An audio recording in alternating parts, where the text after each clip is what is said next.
check करो माशाल्लाह बड़े कद दी कच्ची है तकरीबन कोई 15-20 दिन कढ़ दी है फुल शकीन झोटी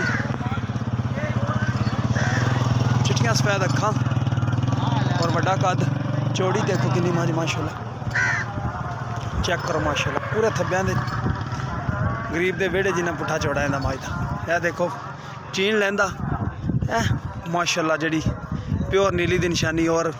मूँह दी देखो माशाल्लाह कितनी सील शराफ चेक करो माशाल्लाह मज यही होंदी सील और थन देखो पूरा रुग रुग दा शकीनी है झोटी दी शकीनी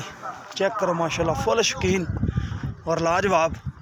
भावें बच्चा फड़ के टुरया जाए झोटी नूं इधर रोकी माड़ा जिहा थना दी विरलां दिखा दीए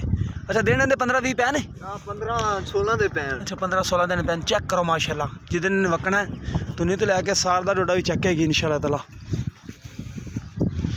और बिल्कुल छोटी सिंगी टोर तो लम्मी साफ है बिल्कुल